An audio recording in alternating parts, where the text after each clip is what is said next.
So tonight we're going to be taking a look at Mezco's 1/12 Shazam figure.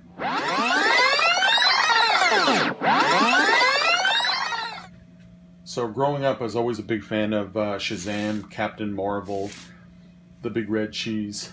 I put him right on par with Superman. We'll take a look at the box art real quick.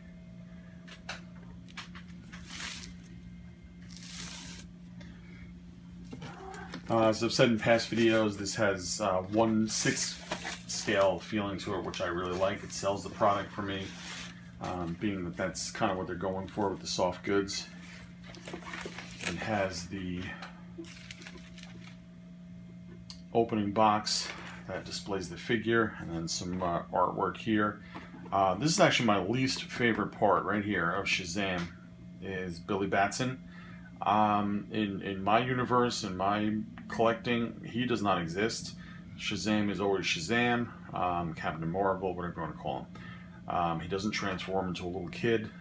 I just never liked that part of it. So I pretend that part of the lore does not exist.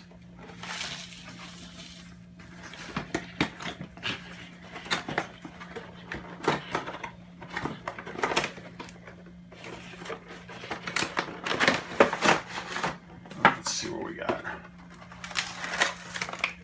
So very basic Mezco style boxing, which again reminds me of Hot Toys or Sideshow Collectibles, the way they present their figures, which I think is a fantastic job. And as with the others at the bottom, we have parts for the stand. And then, what do we got next here at the top of the stand? And this is getting to the good part. I'm going to tell you right off the bat, I don't know who the robot's supposed to be, but it's a pretty neat add-on nonetheless. So I guess points against me for not knowing that. And the same with the little worm. I have no idea who that is, but he's really cool with his antennas. It's got what looks to be either a microphone or some kind of speaker on him. Some glasses. I don't know how well you can see that. That's really neat.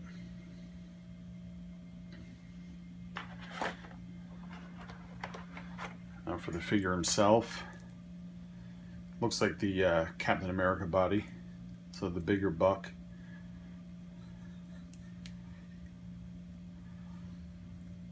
So in the 40s, this was actually considered a more popular character than even Superman.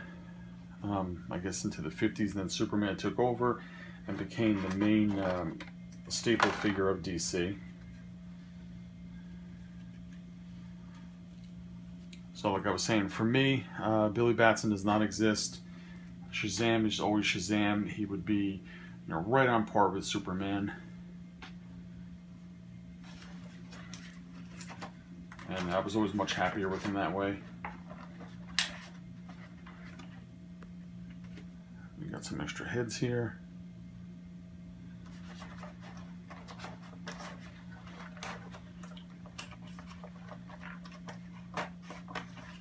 I can get the other one out, I'll show you that.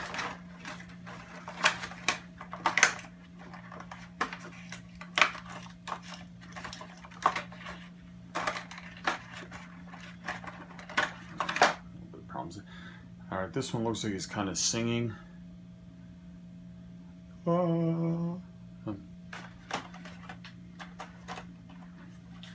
Comes with a few sets of hands. Oops.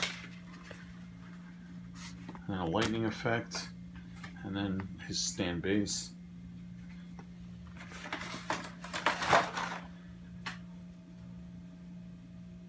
But these even look like the Captain America boots. I like the fact that the symbol on him isn't a piece of plastic like they've done with some other figures, the Flash figure especially, where they added the lightning effects around his sides. Was not a fan of that. I am, however, a fan of the way this one looks. This cape is really well done.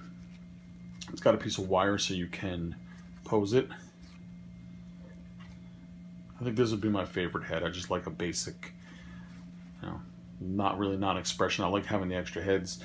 I always felt that with the wrestling figures too. I collect WWE figures, and the ones that have like the open mouth, they're screaming or whatever they're doing, I'm not a fan of because they're so one-dimensional. There's not really a lot you can do with them.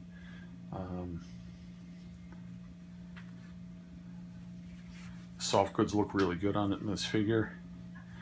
They're not bulky at all. That's one thing Mezco really has done well, is they pulled off having the soft goods without any additional bulk.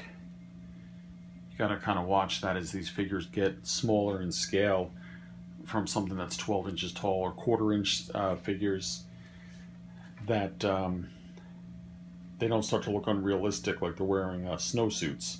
Again, in this case, this does not look like that. I think this is really a fantastic job.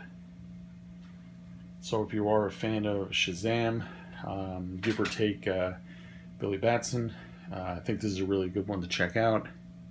I picked him up off eBay for $70, so I thought that was actually a pretty good deal, and I'm happy to add him to my collection.